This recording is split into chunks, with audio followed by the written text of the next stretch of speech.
ये पूछा ना तुमसे कि देखो बताया एक कमरा में लाल पीला और काला और नीला 4 गो वस्तु रखा गया है। इसमें से पूछा है ना कि लाइट कटने के बाद लाइट कट गया इसके बाद चमकीला कौन दिखेगा? तो सबसे ज़्यादा दिखेगा काला। काला वस्तु का ही गुण है सबसे ज़्यादा सभी प्रकाश को अवशोषित कर लेगा और अवशोषित करने के बाद सबसे बाहर जो प्रकाश का करता है बहुत ही कम छोड़ता है। अब यहाँ देखो सुनो मनुष्य देखने की क्रिया तो बता दी। अब इधर देखो समंजन क्षमता सबसे बड़े ये भी क्वेश्चन है। देखिए सुनो समंजन क्षमता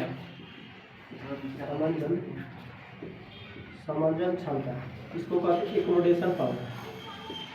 एकोमोडेशन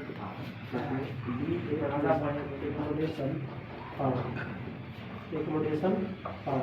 अब सुनो अब मनुष्य के आँख में उत्तल लेंस होता है। मनुष्य के आँख में कौन लेंस होता है? उत्तल लेंस। उत्तल लेंस में किसी वस्तु का प्रतिबिंब वास्तविक बनता है, उल्टा मतलब वस्तु से क्या बनता है? छोटा। इसको पूछना कि समंजन क्षमता क्या है? कितना बार पूछा गया क्वेश्चन कि समंजन क्षमता क्या है? सुनो मतलब कि वस्तु दूर हो या निकट, किताबी भाषा में कहीं लिख रहे हैं वस्तु दूर हो या निकट हम वस्तु को साफ साफ देख सकते हैं। वस्तु दूर हो या निकट हम वस्तु को साफ साफ देख सकते हैं। आँख ऐसा अपने लेंस की फोकस दूरी को बदल के करता है। आँख ऐसा अपने लेंस की फोकस दूरी को बदल करके करता है। आँख की इस क्षमता को क्या कहते हैं? समंजन क्षमता। एक बार फिर से मनुष्य से पूछना कि मनुष्य वस्तु दूर हो या निकट, वस्तु दूर हो या निकट हम वस्तु को साफ साफ देख सकते हैं। आँख ऐसा अपने लेंस फोकस दूरी को बदल के करता है। आँख के इस क्षमता को क्या कहते हैं? समंजन क्षमता। अब मनुष्य के आँख का समंजन क्षमता का मतलब +-4 डायोप्टर, यानी कि प्लस भी होता है और क्या होता है माइनस। प्लस माइनस कितना होता है? 4 डायोप्टर। मनुष्य के आँख की समंजन क्षमता का मतलब कितना होता है? +-4 डायोप्टर। नहीं समझ तुमको इससे पहले बताएगा ना कि लेंस की क्षमता बराबर होता है 1 बटा कितना? फोकस दूरी। 1 बटा कितना? फोकस दूरी। लेंस की क्षमता को P से सूचित किया जाता है। 1 बटा फोकस दूरी कितना? F से बताया ना। P बराबर 1 बटा में लेंस की क्षमता। और लेंस की क्षमता का सही मतलब कितना होता है? डायोप्टर होता है। लेंस की क्षमता कैसे मतलब कितना होता है? डायोप्टर। और डायोप्टर जो होता है इससे बड़ा डी से सूचित किया जाता है। इसीलिए पूछा ना मनुष्य की आँख जो लेंस की क्षमता होता है प्लस माइनस कितना होता है? 4। अब ये +-4 कहाँ से है इसी को बताना है। लेंस की क्षमता कैसे मतलब कितना होता है? P बराबर 1 बटा में कितना? 1। अगर फोकस दूरी मीटर में तब अगर फोकस दूरी अगर सेंटीमीटर तो P बराबर 100 बटा में कितना? 1। यानी कि अगर 1 मीटर में कितना था? 100 सेंटीमीटर। 1 मीटर में कितना? 100 सेंटीमीटर। इसलिए अगर सेंटीमीटर में रहेगा तो ये वाला अगर पूछा ना कि अगर मीटर में तक कितना? 1 बटा में 1। अब यहाँ से दो ऑब्जेक्टिव ध्यान समझना। ये पूछा ना निकट बिंदु क्या होता है? कितना? निकट बिंदु। मनुष्य जो होता ना कि नजदीक कहाँ तक देख सकता है उसी को क्या कहते हैं? निकट बिंदु। जिस मान के देखने का भी वो निकटतम बिंदु कितना है? 25 सेंटीमीटर। उससे आसपास दृष्टि की न्यूनतम दूरी करें। इस देखो हम लोग का क्या होता है काम, हम लोग पहले इसे पढ़ते हैं 25 सेंटीमीटर, फिर आता है 20 सेंटीमीटर, फिर 10 सेंटीमीटर, 5 सेंटीमीटर, 0 होकर एक बार माइनस में जाता है। मतलब क्या लेते हैं ऐसे पढ़ते हैं 10 15 5 7 फिर इसे क्या 0 0 मतलब माइनस में। माइनस में तो हम लोग क्या गए सो गए ना। तो मनुष्य का पूछना कि मनुष्य का आँख निकट कहाँ तक देख सकता है? स्पष्ट रूप से कहाँ तक देख सकता है? निकट बिंदु। और निकट बिंदु को कहते हैं स्पष्ट दृष्टि की न्यूनतम दूरी। दूसरा नोट पूछना कि स्पष्ट दृष्टि की न्यूनतम दूरी। स्पष्ट दृष्टि का न्यूनतम दूरी। स्पष्ट दृष्टि की न्यूनतम दूरी को बड़ा डी से सूचित किया जाता है। स्पष्ट दृष्टि की न्यूनतम दूरी को कितना कहते हैं? बड़ा डी से सूचित किया। डी बराबर कितना होता है? 25 सेंटीमीटर। मतलब क्वेश्चन आएगा ना कि मनुष्य का आँख निकटतम कहाँ तक देख सकता है? 25 सेंटीमीटर। निकटतम मतलब यहाँ तक कम से कम 25 सेंटीमीटर। अगर यहाँ से यहाँ तक चल गए तो हम देखने में थोड़ा सा आँख को हो जाए। यहाँ तक है तो हम देख ही नहीं पाएंगे। मतलब देखने के लिए पढ़ने के लिए कितना सेंटीमीटर दूरी जरूरी है? तो 25 सेंटीमीटर। आप जाना कि निकट बिंदु को क्या कहते हैं? स्पष्ट दृष्टि की न्यूनतम दूरी। स्पष्ट दृष्टि की न्यूनतम दूरी को डी से सूचित किया जाता है। डी का मान कितना होता है? 25 सेंटीमीटर। ये कहते हैं दूर बिंदु, इसको इंग्लिश में कहते हैं फार पॉइंट, दूर बिंदु। मनुष्य का आँख कहाँ तक दूर कहाँ तक देख सकता है उसे क्या कहते हैं? दूर बिंदु। मनुष्य के आँख का दूर बिंदु कितना होता है? अनंत। मनुष्य के आँख का दूर बिंदु कितना होता है? अनंत। मतलब अनंत तक की वस्तु को देख सकते हैं। और नजदीक कितना तक देख सकते हैं? 25 सेंटीमीटर। और जो नजदीक रहेगा उसी को क्या कहते हैं? स्पष्ट दृष्टि की न्यूनतम दूरी कितना होता है? 25 सेंटीमीटर। लास्ट क्वेश्चन ये पूछना कि दृष्टि परास किसे कहते हैं? दृष्टि परास। मैथ में पढ़ा दृष्टि परास। परास मतलब होता है ना, परास कहते हैं इसी को क्या कहते हैं? परिसर। बड़ा मान में से छोटा मान घटाना, बड़े मान और छोटे मान के अंतर को क्या कहते हैं? दृष्टिपरास। देखो निकटतम हम 25 सेंटीमीटर देख रहे हैं और दूर कहाँ तक देख रहे हैं? अनंत। दूर बिंदु और निकट बिंदु के बीच के अंतर को क्या कहते हैं? दृष्टिपरास।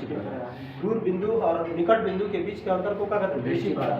दृष्टिपरास क्या होता है? तो दूर बिंदु और निकट बिंदु के बीच के अंतर को क्या कहते हैं? दृष्टिपरास। एक बार फिर शुरू से करो। कि मानव नेत्र एक प्राकृतिक प्रदत्त प्रकाशीय यंत्र है जिसके माध्यम से हम किसी वस्तु को देख पाते हैं। मनुष्य का जो नेत्र होता है लगभग गोलाकार होता है, इसे नेत्र गोलक कहते हैं। मनुष्य का नेत्र जो लगभग क्या होता है? गोलाकार होता है, इसे क्या कहते हैं? नेत्र गोलक। नेत्र गोलक को ढकने के लिए ऊपर और नीचे दो पलक होते हैं। नेत्र गोलक को ढकने के लिए ऊपर और नीचे क्या होता है? दो पलक होते हैं। अब चलो नेत्र गोलक की पहली परत मोटे अपारदर्शी परत होती है। नेत्र गोलक पर एक मोटे अपारदर्शी परत होती है, इसे क्या कहते हैं? श्वेत पटल। नेत्र गोलक पर एक मोटे अपारदर्शी परत होती है, जिसे क्या कहते हैं? श्वेत पटल। उसके श्वेत पटल के अगला श्वेत पटल बोले ना 7 गो परत होता है, 7 गो। तो जो सबसे मोटा परत होता है उसे क्या कहते हैं? श्वेत पटल। और उसके अगला जो परत होता है वो पारदर्शी होता है, जिससे मैंने आर पार प्रकाश जाता है, उसको क्या कहते हैं? कॉर्निया। यहाँ से क्वेश्चन होता है कि नेत्र दान करते समय मनुष्य का नेत्र का कौन सा भाग दान करते हैं? कॉर्निया। आप जब किसी व्यक्ति का निधन होता है कितना देर तक हम नेत्र दान कर सकते हैं? आप पूछना कि आंख दान या नेत्र दान करते समय कौन सा भाग दान किया? कॉर्निया। या निधन के 6 घंटे तक हम दान कर सकते हैं। इसको बोलता है तुमको परितारिका, इसी को क्या कहते हैं? आइरिस। आंख में जाने वाली प्रकाश की मात्रा को नियंत्रित कौन करती है? आंख में जाने प्रकाश की मात्रा को नियंत्रित करते कौन? परितारिका। मतलब एक बार ज्यादा वेपर लाइट आ जाएगा तो उसको इसमें आंख के प्रकाश की मात्रा को नियंत्रित कौन करती है? परितारिका। आंख में जाने वाली प्रकाश की मात्रा को नियंत्रित करते कौन? परितारिका। परितारिका के रंग का मतलब होता है कि आंख का रंग से, जिस तरह से परितारिका का जो रंग है वही व्यक्ति का होता है, मतलब आंख का रंग। कोई नीला पीला जो होता है ना, नीला भूरा, वो सब किसके द्वारा? परितारिका। मतलब आइरिस के रंग का अर्थ होता है आंख के रंग से। आंख का रंग का अर्थ क्या होता है? आंख का रंग मतलब परितारिका का रंग। किसी का होता है नीला, किसी का होता है भूरा। वही बताएगा ना कि उसका मतलब कि मनुष्य के नेत्र में एक द्रव है, मनुष्य के नेत्र का अंदर हमको पता है पुराइट। क्या है पुराइट? पुराइट के 2 भाग होते हैं, एक होता है लैक्रिमल ग्रंथि, जहाँ से आंसू निकलते हैं, ये लैक्रिमल ग्रंथि। और जहाँ से आंसू की मात्रा को नियंत्रित करती है कौन? लैक्रिमल ग्रंथि। और लैक्रिमल ग्रंथि और बढ़ने के साथ धीरे धीरे क्या होती है? लगभग समाप्त होती है। आप पूछा ना कि मनुष्य के आंख में कौन सा लेंस होता है? उत्तल लेंस। किसी वस्तु का मनुष्य के आंख में किसी वस्तु का प्रतिबिंब वास्तविक बनता है, उल्टा बनता है, वास्तु से क्या बनता है? छोटा। वास्तु से हमेशा क्या बनता है? छोटा। आप पूछा ना कि तब हम किसी वस्तु को सीधा क्यों देखते हैं? मनुष्य का आंख में बनने वाला प्रतिबिंब सीधा तंत्रिका तंत्र यानी कि मस्तिष्क से जुड़ा है, इसलिए हम किसी वस्तु को सीधा प्रतिबिंब देख सकते हैं। मनुष्य इस वस्तु को उल्टा वाला को सीधा करने का काम किसका है? मनुष्य के मस्तिष्क का। अब चला कि मनुष्य के आंख में कितनी परत होती है? 7। आप किसी वस्तु का प्रतिबिंब हमारे आंख पर कितना देर तक बना रहता है? 1/16 सेकंड। आप पूछना कि मनुष्य का नेत्र लगभग गोलाकार है, इसका व्यास कितना होता है? इसका व्यास होता है 2.5 सेंटीमीटर। अब मनुष्य का आंख का अपवर्तनांक कितना? 1.4। आंख का व्यास होता है 2.5 सेंटीमीटर, आंख का अपवर्तनांक कितना? 1.4। और उसके बाद कि मनुष्य के नेत्र लेंस और रेटिना के बीच एक द्रव है जिसे कहते हैं कचाव द्रव। नेत्र लेंस और रेटिना के बीच जो द्रव है जिसे क्या कहते हैं? कचाव द्रव। और नेत्र लेंस और परितारिका के बीच एक द्रव है जिसे क्या कहते हैं? जलीय द्रव। और जलीय द्रव इसी से यहाँ से लैक्रिमल ग्रंथि से जुड़ा, यहाँ से जल निकलेगा और जल निकल के लैक्रिमल ग्रंथि के द्वारा आंसू के रूप में निकलेगा, बाहर निकलता है। तो पूछा कि नेत्र लेंस और परितारिका के बीच एक द्रव है जिसे क्या कहते हैं? जलीय द्रव। नेत्र लेंस और रेटिना के बीच एक द्रव है जिसे क्या कहते हैं? कचाव द्रव। कचाव द्रव और जलीय द्रव का अपवर्तनांक कितना? 1.33 होता है। उसके बाद यहाँ तक बताया कोई वस्तु ये देखने की क्रिया करते, जब किसी वस्तु पर प्रकाश पड़ता है और पड़ने के बाद परावर्तन होकर हमारी आंख तक आता है, तब हम किसी वस्तु को देख पाते हैं। यह बताना कि कोई वस्तु काला पीला नीला क्यों दिखाई देता है? जो वस्तु जो रंग छोड़ती है वही वस्तु उस वस्तु का क्या होता है? रंग होता है। तुम बताया ना, अगर कोई वस्तु लाल दिखे इसका मतलब लाल रंग छोड़े, अगर कोई वस्तु नीला दिखे इसका मतलब वो नीला रंग छोड़े।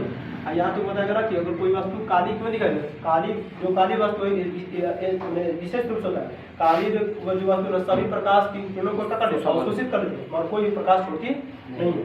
आप पूछा ना कि अगर किसी कमरा में 4 प्रकार की वस्तु रखी गई है और उसमें सबसे पूछा ना कि लाइट कटने के बाद, लाइट जाने के बाद उसमें सबसे ज्यादा चमकीला कौन दिखाई देगा? काली वस्तु। इसका विशेष गुण है कि किसी भी प्रकाश को अवशोषित कर लेगी और प्रकाश की उपस्थिति में प्रकाश क्या करेगी? छोड़ेगी, इसलिए क्या दिखेगा? चमकीला दिखेगा। यहाँ बताएगा सबसे पहले क्वेश्चन, समंजन क्षमता क्या है? वस्तु दूर हो या निकट, वस्तु दूर हो या क्या हो? निकट हो, हम उसे साफ साफ देख सकते हैं। आंख ऐसा अपने फोकस दूरी को बदल के करता है। आँख ऐसा अपने फोकस दूरी को बदल करता है। आँख की इस क्षमता को क्या कहते हैं? समंजन क्षमता। और मनुष्य के आँख की समंजन क्षमता +- डायोप्टर होता है। मनुष्य के आँख की क्षमता कितना? +- डायोप्टर होता है। उसके बाद निकट बिंदु, मनुष्य के नेत्र का वह बिंदु जहाँ तक हम निकटतम किसी वस्तु तक देख सकते हैं उसे क्या कहते हैं? निकट बिंदु। इसी को कहता है आसपास दृष्टि की न्यूनतम दूरी। आसपास दृष्टि की न्यूनतम दूरी को 20 से सूचित किया जाता है। ये कितना होता है? 25 सेंटीमीटर। हम 25 सेंटीमीटर तक निकट की वस्तु को देख सकते हैं। पढ़ने के लिए भी जरूरी कितना है? 25 सेंटीमीटर। चला कि पढ़ने के लिए जो व्यक्ति पढ़ता है उसको कितना नेत्र के लिए आवश्यक है? तो 25 सेंटीमीटर। आप चला कि दूरबिंदु, मनुष्य का नेत्र जहाँ दूर तक देख सकता है उसे क्या कहते हैं? दूरबिंदु। और मनुष्य का दूरबिंदु कितना? अनंत। अनंत तक की वस्तु को हम देख सकते हैं। आज दूसरा बताएगा तुमको दृष्टिपरास। दृष्टिपरास दूरबिंदु और निकट बिंदु के बीच के अंतर को क्या कहते हैं? दृष्टिपरास। दृष्टिपरास दूरबिंदु और निकट बिंदु के बीच के अंतर को क्या कहते हैं? इसे वो कहते हैं दृष्टिपरास। आया तो लेंस की क्षमता कैसे? लेंस की क्षमता का किसे कहते हैं? फोकस दूरी के उल्टा को क्या कहते हैं? फोकस दूरी के व्युत्क्रम को लेंस की क्षमता कहते हैं। लेंस की क्षमता को P से और फोकस दूरी को F से। P बराबर कितना? 1/A। और मनुष्य के नेत्र की समंजन क्षमता कितनी है? +- डायोप्टर। कितना समय तुमको यहाँ पे बताना कि सिलेरी पेशिया का होता है। सिलेरी पेशिया बताना कि नेत्र लेंस को दोनों से पकड़ के रखता है कौन? Ciliary facie. नेत्र लेंस को अगर हम किसी वस्तु को दूर देखेंगे तो सिलेरी पेशिया का हो जाएगी, मतलब इसको खींचेगा। नेत्र लेंस का हो जाएगा बड़ा, अगर निकट सिलेरी पेशिया का हो जाएगी छोटा। सिलेरी पेशिया नेत्र लेंस को दोनों से पकड़ के रखती है। और जब हम किसी वस्तु को दूर देखते हैं तो इसको बड़ा करता है, नेत्र लेंस को बड़ा करता है। और जब निकट देखते हैं इसको क्या करता है? छोटा करता है। कौन? मनुष्य के सिलेरी पेशिया। सिलेरी पेशिया का ये सुना है।